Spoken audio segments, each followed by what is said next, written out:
चलिए आगे चलते हैं वोकेशनल। तो मैंने ये सब्जेक्ट क्यों ऐड किया, बिकॉज जैसे मैंने कहा कि डिमांड के हिसाब से हम लोग को बदलना पड़ता है और जैसे समय में परिवर्तन हुआ उसके हिसाब से आप अपने स्किल को भी चेंज करते हो। तो वोकेशनल एक ऐसा सब्जेक्ट है कि जैसे मान लीजिए कि आपको एक गाड़ी दी जाएगी, तो रिक्वायरमेंट ये है कि ये गाड़ी चलाने आना चाहिए, राइट। वो कोई भी चला सकता है, अभी आपको मैकेनिक बनने का जरूरत नहीं कि गाड़ी कैसे बनी, राइट। तो that is your vocational subject. इसमें आपको जस्ट एक सब्जेक्ट को स्टडी करना है और उसको यूज करना है अपने जॉब में, अपने स्किल्स में। That is your vocational subject. कोई भी कर सकता है, you doesn't need to have a subject specific knowledge. Clear? तो देखते हैं इसमें क्या क्या आता है। तो सबसे पहला आता है, देखो इसमें मैंने आपको बताया है कि it is a field of study that enables a person to learn the skills necessary for specific occupation. कोई भी स्पेसिफिक ऑक्यूपेशन है उसके लिए जो स्किल्स चाहिए उसके लिए आपको वोकेशनल बेस्ड स्टडीज लगती है। हर एक इंस्टीट्यूट देता है, लेकिन मैं कहूँगा कि जो गवर्नमेंट इंस्टीट्यूट है जैसे IIT हो गए, कॉलेजेस हो गए, उनके थ्रू जाइए, आपको ज़्यादा सस्ता भी पड़ेगा और काफ़ी अच्छा नॉलेज भी मिलेगा। ठीक है, देखते हैं आगे क्या क्या है। तो पहला इनका प्राइमरी फोकस होता है कि उनको जॉब ओरिएंटेड ट्रेनिंग मिले। तो सबसे ऊपर आता है आपका हॉस्पिटैलिटी, फिर फैशन डिजाइनिंग, ग्राफिक डिजाइनिंग। ये तीनों के बारे में आपको पता है, लेकिन ये चार चीजें अलग है। इसमें ऑटोमोटिव टेक्नोलॉजी आती है, इसमें एग्रीकल्चर, हेल्थ एंड वेलनेस आती है, डेटा। तो ये तीनों के बारे में डिस्कस नहीं करेंगे क्योंकि ये आपको मैंने ऑलरेडी बता दिया, उसमें ज़्यादा कुछ है नहीं। ठीक है, तो चलिए आगे देखते हैं। तो सबसे पहले आता है आपका फैशन डिजाइन। तो जैसे मैंने आपको बताया, फैशन डिजाइन में आप कपड़े डिजाइन करते हो। हर एक जो मैं कहूँगा कि जो कपड़े की कंपनी है उनके लिए लगते हैं। एवरीडे नया नया कुछ फैशन आता है, तो इसका जो है फैशन डिजाइनर।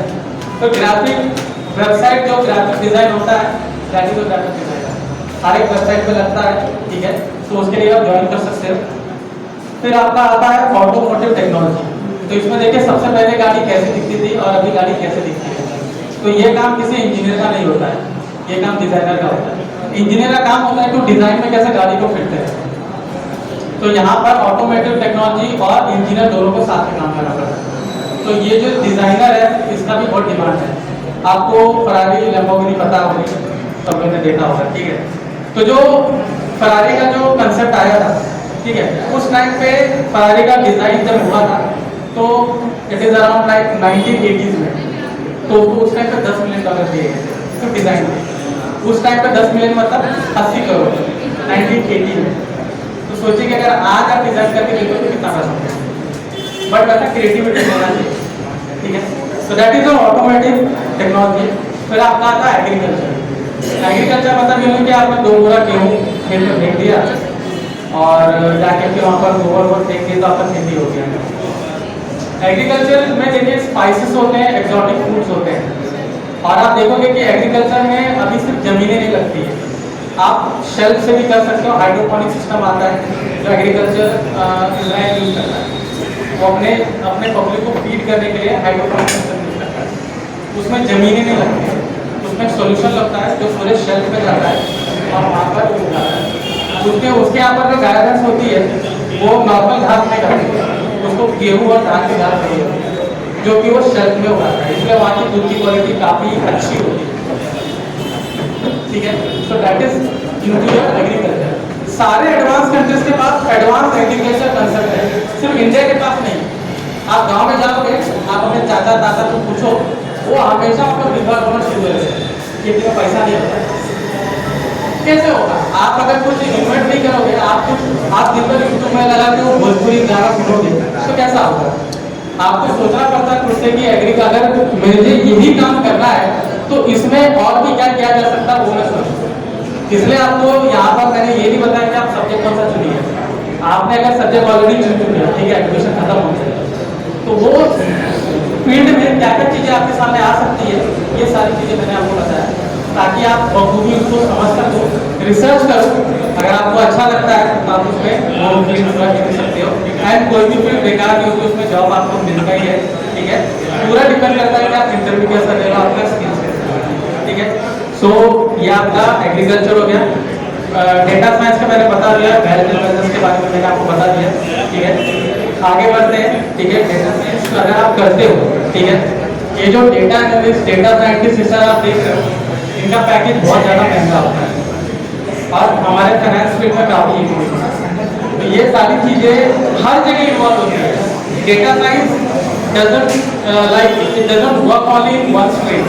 जरूरी नहीं कि कॉमर्स में आएगा या साइंस में आएगा, ये हर एक फील्ड में चाहिए, हर एक जगह चाहिए, चाहे बैंक हो, ठीक है, चाहे नॉन बैंकिंग फाइनेंस हो, गवर्नमेंट हो, कॉर्पोरेट हो, एनजीओ हो, हर जगह डेटा साइंस की जरूरत पड़ती है।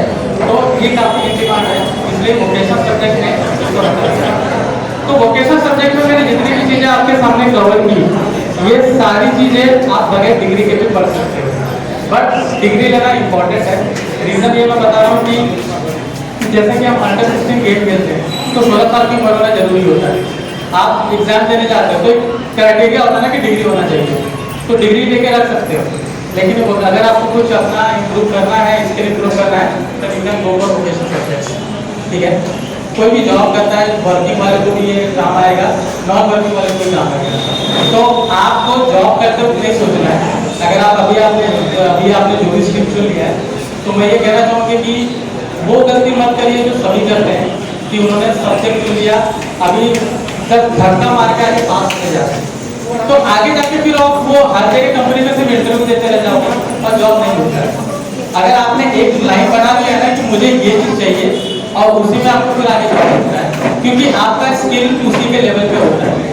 आपके मार्क्स कितने हैं, आप कितने नंबर से पास हुए, कितने से, ये 12th तक चलता है, ग्रेजुएशन भी चलता है, लेकिन जब जॉब करने जाते हो तो ये पूछ के बताते हैं कि तुम्हें ये आता है या नहीं आता है, ठीक है।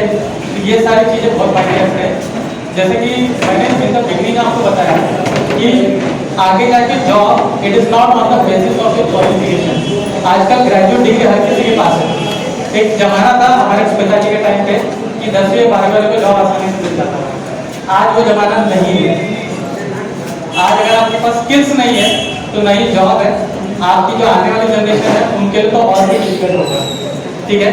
लेकिन डिफिकल्ट का मतलब ये नहीं होता है कि जॉब है ही नहीं, जॉब है स्किल्स के बेसिस पर है। अगर आप डेटा निकालोगे तो मोर देन 90% जो इंजीनियर तो वो अभी जॉबलेस है, क्योंकि वो इंजीनियर लोग का हम ही लोग जब इंटरव्यू लेते हैं तो उनको कुछ पूछो तो उनको आता ही नहीं है। वो बोलेंगे कि मैंने ये पढ़ा था, ये सारी चीज़ें, हम उनको पूछते ये कर पाओगे, नहीं ये हम नहीं कर पाएंगे। तो फिर आप क्यों करने आए? आप आके सेल्स का जॉब कर रहे हो, आप कंप्यूटर साइंस इंजीनियरिंग की हो, लेकिन आपको C++ का लैंग्वेज कोड करने नहीं आ रहा है, क्योंकि इंटरेस्ट नहीं है। ये स्लाइड के पहले में मैंने आपको बताया चूज व्हाट इंस्पायर्स यू। अगर ये सारी चीज़ें आपको इंस्पायर नहीं करती है तो कुछ भी चीज़ आपको इंस्पायर नहीं कर सकती। Alright, so that will be all. मेरी तरफ से इतना था। किसी को कुछ क्वेश्चंस, कुछ डाउट्स?